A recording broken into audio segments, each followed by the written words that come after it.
இப்போ நம்ம ஆலு பராத்தா பண்ண போகிறோங்க. அதுக்கு நான் 2 கப்பு மாவு எடுத்துக்கிறேன். 2 கப்பு மாவு போட்டாச்சுங்க. இதுக்கு தேவையான அளவுக்கு சால்ட் போட்டுக்கலாம். ஒரு 1/2 டேபிள் ஸ்பூன் ஓமம் போட்டுக்கலாங்க. ஓமம் இல்லைன்னா நீங்கள் சீரகம் போட்டுக்கோங்க.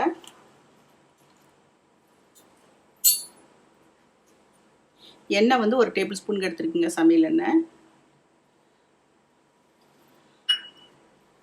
போட்டுட்டு நல்லா பிணைஞ்சு விட்டுடலாங்க. மாவு எடுத்துடலாம்.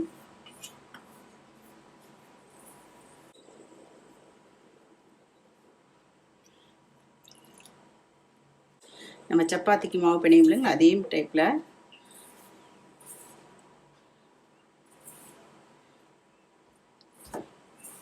நான் கோதுமை மாவு எடுத்திருக்கேன். மைதா மாவு வேணுங்கிறவங்க சேர்த்துக்கோங்க. கொஞ்சம் கொஞ்சம் தண்ணி விட்டு பிணையுங்க.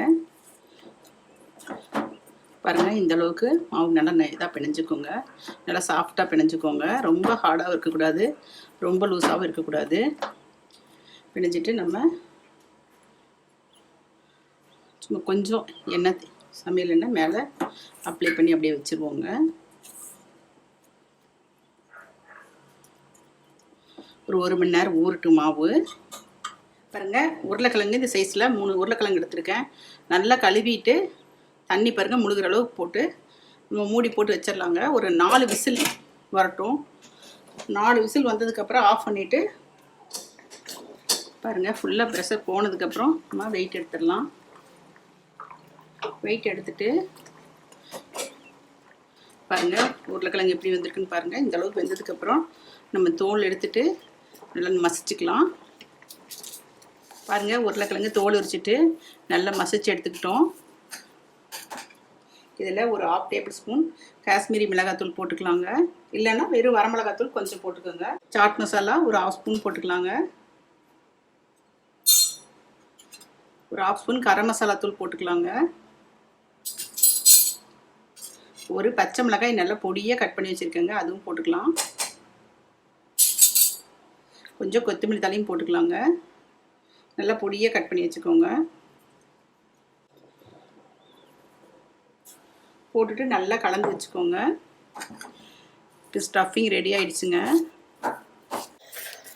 பாருங்கள், நல்லா கலந்து எடுத்துட்டோம். இப்போ ஸ்டஃபிங் வந்து ரெடி ஆகிடுச்சுங்க. நம்ம அடுத்தது எப்படி ஆலு பரோட்டா பண்ணலான்னு பார்க்கலாங்க. மாவு 1 மணி நேரம் ஆயிடுச்சு, நல்லா ஊறிடுச்சு. பாருங்கள், ரொம்ப சாஃப்ட் ஆகிடுச்சு. இப்போ வந்து நம்ம பிரித்து எடுத்துக்கலாம்.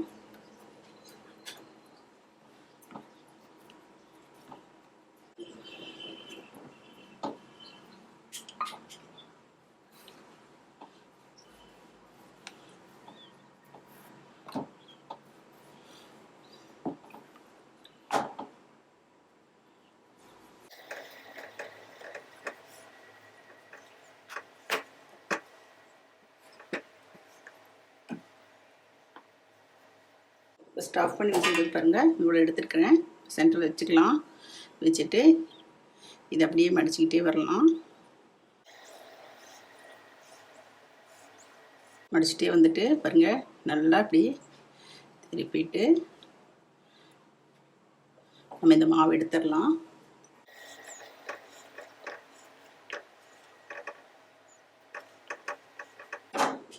நல்லா மெதுவாக தேய்க்கணுங்க, ரொம்ப டைட்டாக தேய்க்கக்கூடாது. ஸ்டஃபிங் வெளியே வராத அளவுக்கு தேய்க்கணும்.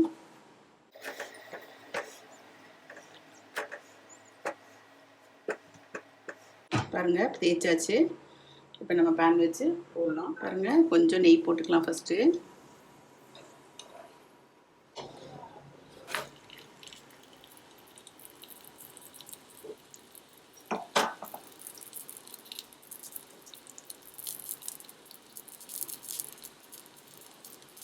போட்டோன்னா திருப்பாதீங்க, கொஞ்சம் வேகட்டும்.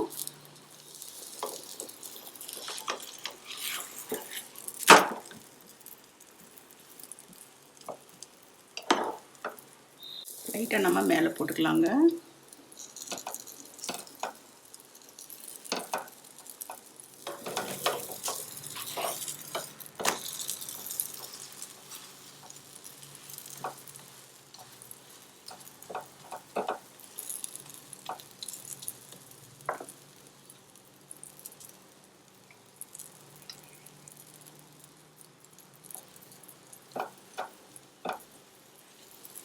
உங்களுக்கு என்ன வேணாலும் போட்டுக்கோங்க.